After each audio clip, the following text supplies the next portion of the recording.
Bonjour. Jusqu'où pourrait aller le Bitcoin en 2025? C'est ce que nous allons voir dans l'analyse du jour. Mais avant de commencer, n'oubliez pas de vous abonner, de mettre un petit pouce bleu et de laisser un commentaire. Alors aujourd'hui, on va faire une vidéo assez légère, hein, c'est le week-end bientôt, donc on va pas faire une vidéo très longue. On va se focus un petit peu plus sur les altcoins qu'on a un peu négligé dans les deux dernières vidéos parce qu'il y avait énormément de trucs à dire sur le Bitcoin. Et en fin de vidéo, on ira également voir un plan bullish sur le Bitcoin qui pourrait nous emmener vers des niveaux assez hauts, vers les 300 000 à 400 000 $. Mais ça, ce sera en fin de vidéo. Donc on va pas perdre plus de temps et on va se diriger directement vers la cryptomap du jour. La cryptomap qui est extrêmement mitigée, mais on a quand même plus de rouge que de vert. Alors du côté des hausses, c'est pas très folichon, hein, c'est du 2, 4, 5, 6%. Et du côté des baisses, globalement, c'est entre 3 et 10%. Alors, on va commencer très simplement parce qu'on ne l'a pas vu dans les dernières vidéos, c'est tout simplement par la BTC dominance pour voir un peu où on en est. Alors, on va déjà passer en weekly. Donc, rappelez-vous, qu'est-ce qu'on a? On a une rising wedge hein, qui est un pattern théoriquement bearish. Donc, c'est ce qu'on veut, hein, puisqu'on veut que là, si on veut une altcoin season, on veut que la Bitcoin dominance diminue. On veut en gros les mêmes genres de mouvements qu'on a eu lors du bull market en 2017 ici. Vous voyez avec la grosse cassure ici, qu'on a eu au même niveau ici et ici. Donc deux grosses altcoin season. En début, même avant même le début du bull market, je vous avais dit que on n'irait pas forcément, vous voyez, parce que par deux fois on a rejoint ce niveau-là. Et c'est à partir de ce niveau, vous voyez que la chute s'est enclenchée, qu'on n'allait pas forcément rejoindre ce niveau. Je m'attendais plutôt à ce qu'on rejoigne ce niveau-là, c'est-à-dire la zone de rechargement de short. Donc on a déjà atteint le bas, on a même un peu débordé.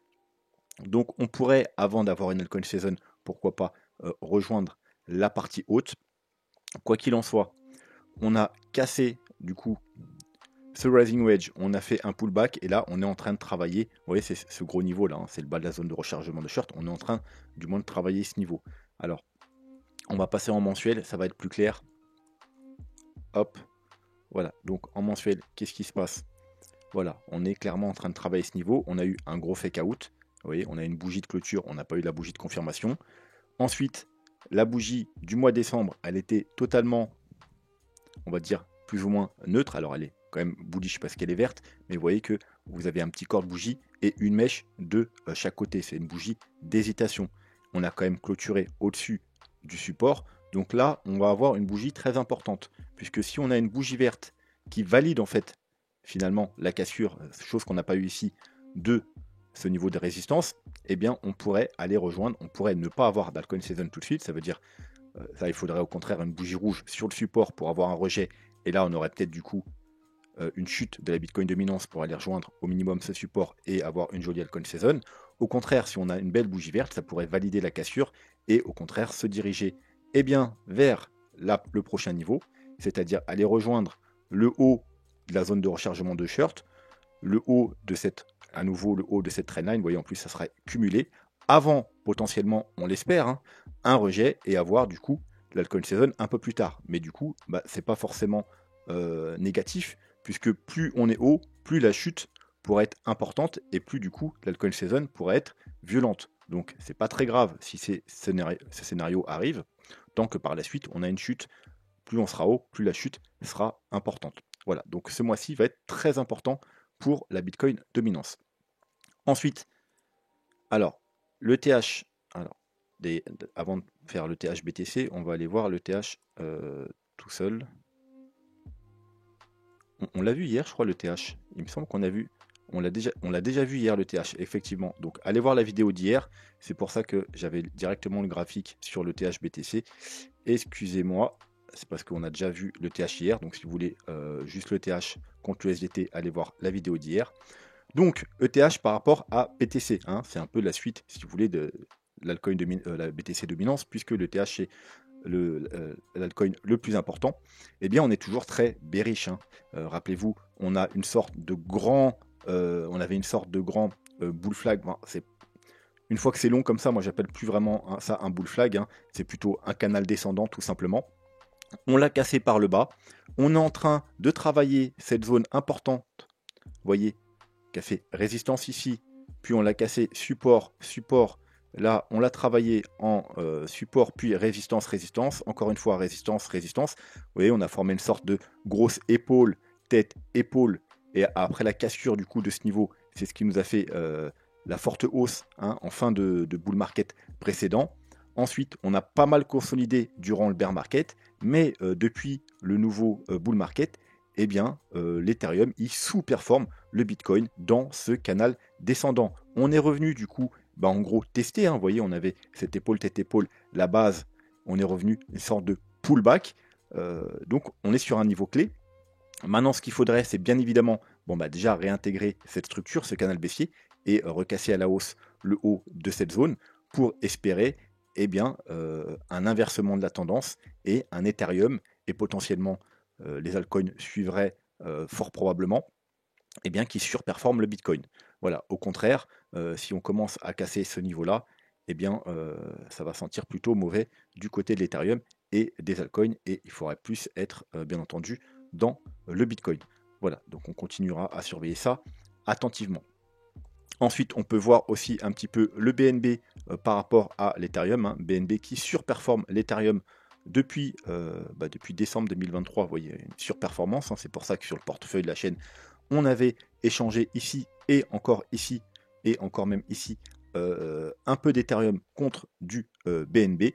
Voilà, on est venu rechercher le haut de cette structure. Hein, vous voyez, ça forme un gigantesque triangle. On a eu, une fois qu'on est arrivé ici, vous voyez, une hésitation, on a corrigé un peu, et là, on est encore en train de se diriger vers le sommet. Donc voilà, encore une fois, le BNB, il est plutôt bullish en ce moment par rapport à l'Ethereum. D'ailleurs, le BNB qui a déjà atteint, je crois, si je me sens bien, ses plus hauts historiques, à peu près, alors que l'Ethereum, non, il est encore un peu loin. Si on devait casser ce triangle à la hausse, un triangle qui prend le point de départ quand même en avril 2021, eh bien on pourrait avoir un BNB qui s'envole encore une fois par rapport à l'Ethereum, et il serait plus intéressant d'être sur le BNB plutôt que sur l'Ethereum.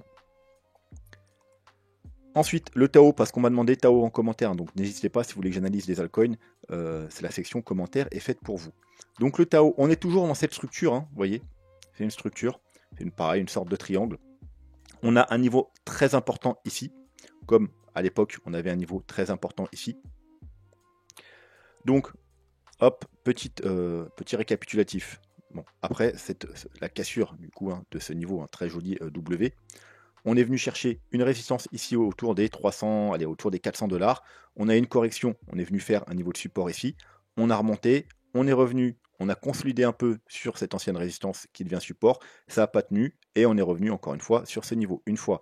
Et ensuite, on a fait une sorte de range entre ces deux niveaux. Bim, boum, bam, boum. On a recassé et on est venu se frotter à cette trendline. Ici, à nouveau, on a essayé de la casser, un petit fake out, c'est-à-dire on a une bougie de clôture, mais on n'a pas la bougie de confirmation. Hein. C'est pour ça que je vous rappelle à chaque fois que les bougies de confirmation sont très importantes. On est revenu tester ce niveau de support, on est revenu tester encore une fois ici. Voilà, on a fait encore une sorte de ping-pong, un peu comme ici. Et là, on est de retour sur ce gros niveau de support. Donc effectivement, ici, on arrive sur un niveau intéressant d'achat pour le Tao. Mais il faut que ça tienne. Hein. Alors on pourrait même aller un peu plus bas, hein, chercher le bas de cette zone. Hein. Donc la zone, elle est comprise entre 410 $ et 360 $. Mais par contre, en aucun cas, il faut casser ce niveau. Si on casse les 300, alors pour être plus précis, c'est même les 350, allez, on va dire 355 $, il y a des risques, malheureusement, eh bien, de rejoindre le niveau inférieur. Ça veut dire ici. Hein, vous voyez que là, ça nous fait retour vers les 217 $. Donc, niveau très intéressant pour ceux qui voudraient se placer sur le Tao, mais bien entendu, comme les niveaux très intéressants, c'est toujours risqué parce que si on casse ce gros niveau de support, eh bien, il pourrait y avoir une chute assez importante. A l'inverse, si on rebondit et bien entendu qu'on casse ce niveau-là, alors ce niveau-là, c'est le niveau qu'on a fait au mois de mars, c'est la trendline qui date du mois de mars, eh bien, on pourrait enfin redécoller sur Tao et aller chercher les objectifs. Alors les objectifs, ils sont là. Là, on a les objectifs, on va dire classiques, et là, on a les objectifs vraiment très bullish. Hein. Donc, alors c'est des objectifs hein, par rapport au Fibonacci d'extension. Donc le premier niveau, c'est les 900 $. Ensuite, on a les 1300 $. Donc ça, c'est les objectifs, on va dire, classiques, et ça, c'est des objectifs très bullish. Donc, il faut quand même penser à prendre, même si vous êtes très bullish sur Tao, des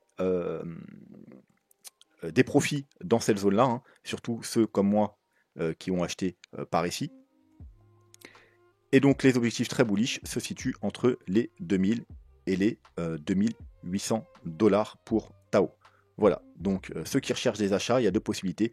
Soit en agressif, vous pouvez acheter cette zone-là, hein, alors on est déjà plus ou moins dessus, ou soit vous attendez tout simplement la cassure. Alors bien entendu, vous n'aurez pas un prix aussi intéressant. La cassure, cette fois-ci, avec une bougie de clôture et une bougie de confirmation pour viser cette zone-là et enfin cette zone-là. Ensuite, le portefeuille de la chaîne, on m'a demandé aussi un update sur le portefeuille de la chaîne. Quand je ne fais pas d'update, c'est tout simplement parce qu'il ne se passe pas grand-chose, hein. On est toujours entre les 27 et les 30 000 dollars. Hein. Alors, effectivement, il y a au début décembre, on est remonté jusqu'à pratiquement 35 000 dollars. D'ailleurs, on a fait un double top parfait avec le mois de mars. Vous voyez, le mois de mars, on était au même niveau, environ 34-35 000 dollars. On l'a retapé au début décembre, hein, lorsqu'on a fait le Bitcoin a dépassé les 105 000 dollars. Mais depuis, ça corrige et vu qu'il y a pas mal d'altcoins sur le portefeuille, ça corrige assez fort. Du coup, on est redescendu à, on va dire, 28 000 dollars. Bon, ce qu'on peut voir, par contre, c'est que dans la première partie du bull market, ça veut dire jusqu'à mars, eh bien, on avait le portefeuille qui surperformait beaucoup le Bitcoin. Vous voyez, dès le premier mois, hein, on l'a fait au mois d'octobre 2023, dès le mois de novembre, on a eu une surperformance du portefeuille qui a duré jusqu'au mois de mars. Et à son top, on avait, vous voyez, un BTC. Alors, vous voyez, en jaune, c'est le Bitcoin et en bleu, c'est le portefeuille. Donc, au mois de mars, alors, comme je vous rappelle, hein, au mois de mars, on était exactement au même niveau qu'au début décembre. La seule différence, c'est que au mois de mars, on avait un BTC qui faisait 165% et un portefeuille qui faisait 230%. Bien là, on se retrouve dans la situation inverse, tout simplement parce que lors de cette correction, les altcoins ont pris très très cher et ils ne s'en sont pas encore vraiment remis. Donc on est toujours en sous-performance maintenant des altcoins et maintenant on est dans la situation inverse, c'est-à-dire que au top, on a grosso modo un Bitcoin à 270% alors qu'on a un portefeuille au top, hein, à 224% et actuellement on a voilà, un Bitcoin à 260% et un portefeuille à 174%. Donc les altcoins vraiment ils sont en peine durant ce cycle, hein. D'ailleurs on l'avait vu avant même le début du bull market que il risquait d'avoir ça risquait d'être difficile ce cycle là pour les altcoins tout simplement parce que ce cycle ne va pas être, je vous l'avais dit à l'avance, ne va pas être mené par tous les petits portefeuilles, puisque il y a quand même une grosse majorité des petits portefeuilles, enfin des petits particuliers qui sont déjà rentrés dans les cycles précédents, et ce serait plutôt le cycle des gros portefeuilles, des institutionnels, notamment grâce aux ETF, et il n'y a pas d'ETF sur les altcoins tout simplement, donc la grosse majorité des capitaux, il va sur le Bitcoin. Alors, y aura-t-il une altcoin saison? On l'espère, c'est possible. Est-ce qu'elle sera aussi puissante que les précédentes? Personnellement, je ne pense pas, mais on verra bien, l'avenir nous le dira. En tout cas, à l'heure actuelle, effectivement, si on avait pris juste du Bitcoin et aucun altcoin, eh bien on serait en surperformance, on aurait au moins 50% de plus sur le portefeuille. C'est notamment pour ça que quand on a créé le portefeuille, je vous avais dit, si vous avez un petit budget, vous pouvez être agressif. Alors celui-là, c'était un portefeuille neutre, rappelez-vous, hein. Je vous avais donné également les portefeuilles agressifs pour ceux qui ont vraiment un tout petit capital. Et pour ceux qui veulent être plus conservateurs ou ceux qui ont du plus gros capital, je vous avais donné également un portefeuille défensif avec beaucoup plus de Bitcoin. Voilà. Et finalement, pour l'instant, un portefeuille défensif aurait été beaucoup plus performant. Alors bien entendu, si on a une altcoin saison, ça va totalement changer et le portefeuille, normalement, sur la fin du cycle, va surperformer le Bitcoin. Mais pour l'instant, voilà, l'altcoin saison, c'est pas encore d'actualité. Donc, rapide coup d'œil sur le Bitcoin, parce que bon, il ne s'est pas passé grand-chose. Donc, la seule chose qu'il faut retenir, alors encore une fois, si vous voulez une analyse plus complète, allez voir les deux vidéos précédentes, hein, la vidéo qu'on a fait hier et avant-hier, où on analyse le Bitcoin un peu sur plusieurs time frames. Aujourd'hui, on ne va pas répéter ce qu'on a dit précédemment, on va juste faire rapidement un petit update. Donc on est revenu sur ce niveau, vous voyez, on a un niveau très important là, entre les 91, allez, 91, 92 000 $. Vous voyez qu'il a fait résistance ici, support à de nombreuses reprises. En fait, donc on travaille ce niveau depuis le mois de novembre. En début novembre, il faisait résistance, on l'a cassé et depuis, eh bien, il fait support. On est revenu à chaque fois dessus et on est encore dessus. Donc effectivement, c'est un niveau intéressant également pour chercher des achats.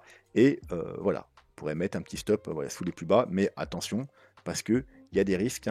Si on rechute, on pourrait chuter justement pour revenir liquider tous ces stops, comme je vous ai dit, voilà, les derniers stops, 90 000 $, donc on pourrait revenir en dessous les 90 000 $, notamment chercher, vous savez, on l'a vu par rapport aux indicateurs, il y a un niveau clé aux 87 000 $, donc on pourrait venir prendre toute cette liquidité qui traîne pour sortir tous ceux justement qui ont fait des achats à chaque fois sur ces niveaux, donc on pourrait revenir vers les 87 000 $ avant de repartir.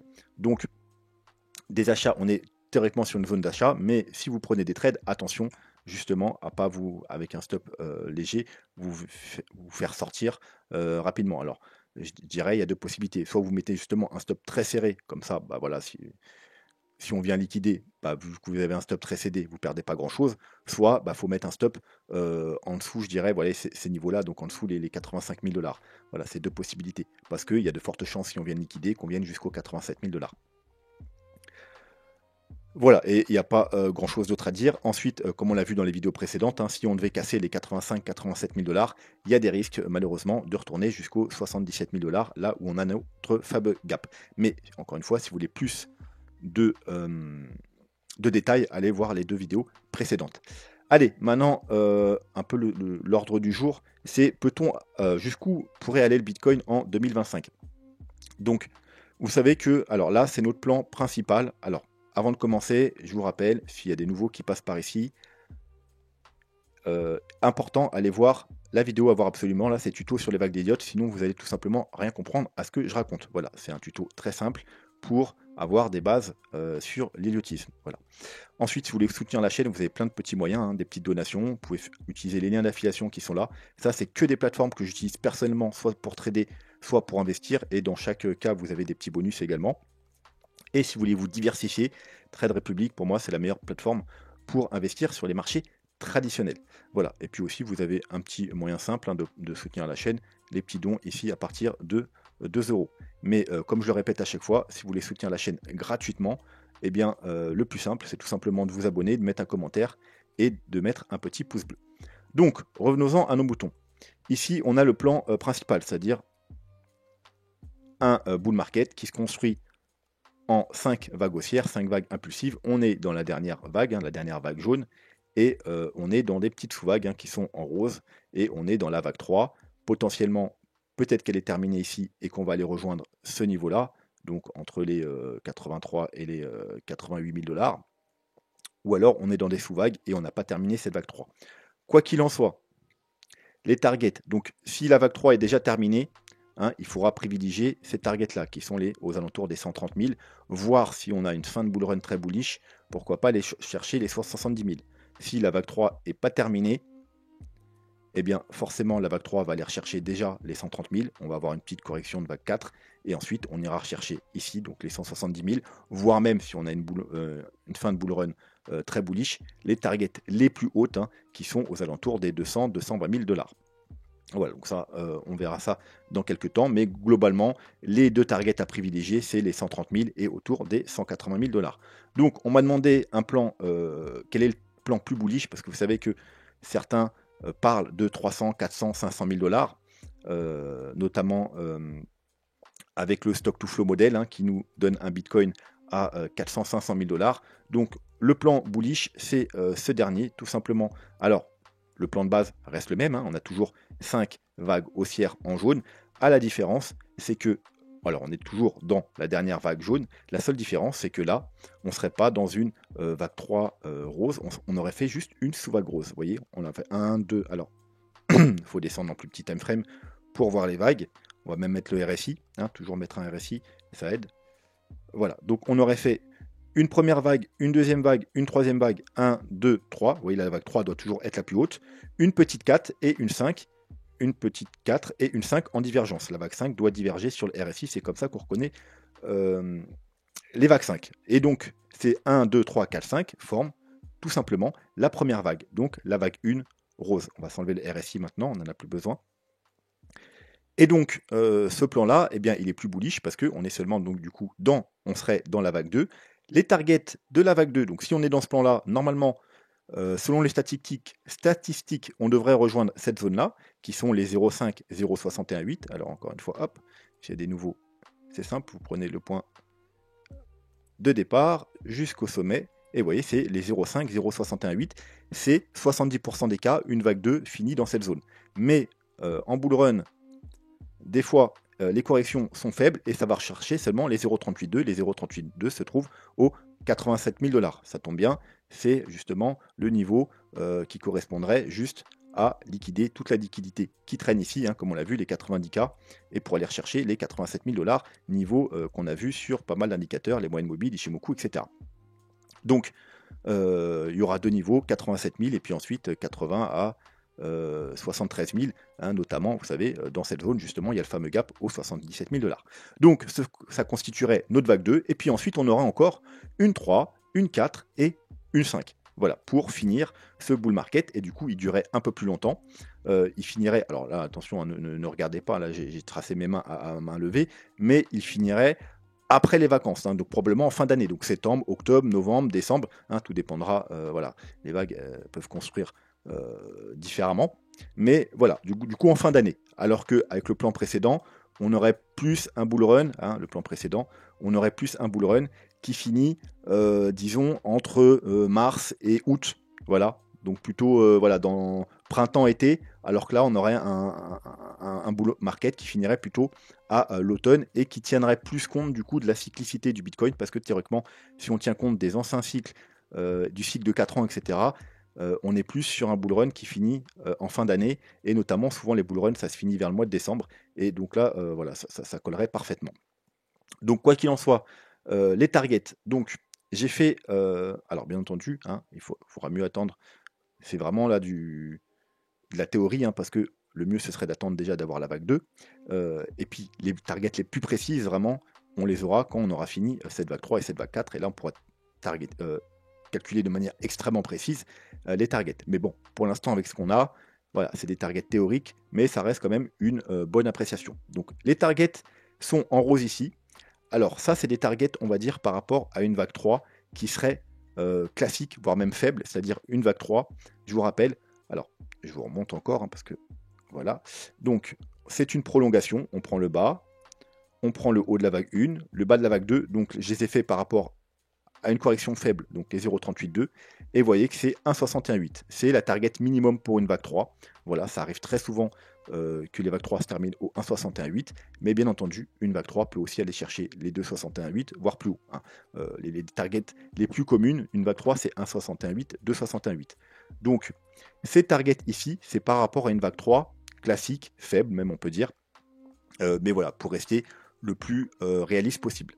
Donc, et ensuite, j'ai fait une vague 5 classique. Donc là, vous avez les targets de la vague 5 avec une vague 3 ici. Donc, première target au pratiquement 200 000 $.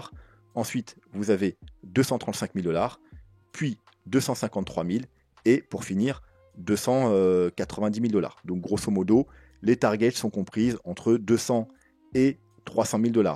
Mais bien entendu, si on a une vague 3 qui se termine ici, c'est vraiment les vagues 5, les targets principales, ce sera vraiment cela à privilégier. Parce que là, c'est au-dessus, c'est vraiment des targets très bullish pour une vague 5. Donc, si on a une vague 3 faible, les targets finales à privilégier seront entre 200 et 233 000 $. Maintenant, si on a une vague 3 plus bullish, hein, alors c'est pas très bullish, hein, c'est juste un peu bullish, hein, 268 pour une vague 3, c'est pas extrêmement bullish. Je vous ai donné les targets pour la vague 5, ce sera dans ce carré blanc.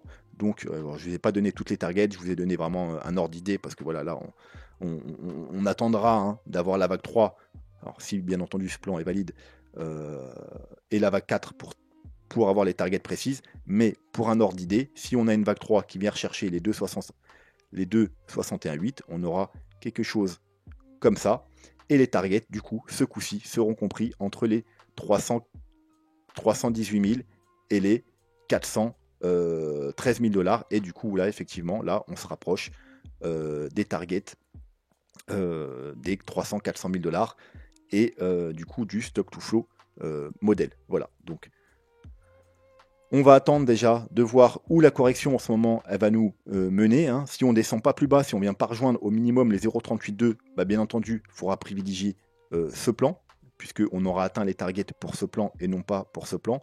Parce que voilà, là pour l'instant, on a atteint juste les 0,236. Ça arrive qu'une vague 2 atteigne les 0,236, mais voilà, c'est quand même plutôt rare. Donc, pour valider, pour donner plus de corps à ce clan, il faudrait au moins qu'on rejoigne les 87 000 dollars, voire même si on rejoignait cette zone, eh bien ce serait encore plus parce que du coup ce plan-là serait invalidé. Hein, parce que ce plan-là, si on va rejoindre les 87 000 dollars, enfin il n'est pas invalidé, mais il perd fortement, disons, en probabilité. Et il faudrait du coup privilégier ce plan-là. Donc vraiment, si on va rejoindre les 77 000 dollars, ce sera ce plan-là qu'on passera en plan principal. Voilà, donc on aura la réponse dans les semaines à venir. Hein.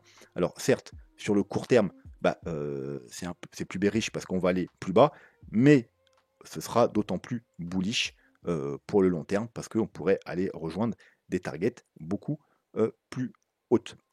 Voilà, allez, on va s'arrêter là pour aujourd'hui. N'hésitez pas en commentaire si vous avez des questions. Également, si vous voulez que j'analyse vos altcoins préférés, donnez-les-moi en commentaire et je me ferai un plaisir de vous les donner, vous les analyser dans la prochaine vidéo qui aura lieu la semaine prochaine. Encore une fois, en ce moment, vous savez que je ne peux pas faire des vidéos quand je veux, donc je ne sais pas si je pourrai faire une vidéo lundi, mardi ou que sais-je, mais voilà, dès que je peux, je vous ferai un update. Et voilà, j'analyserai les altcoins que vous m'avez demandé en commentaire. Voilà, sur ce, moi je vais vous souhaiter un très bon week-end et je vous dis à bientôt. Tchuss.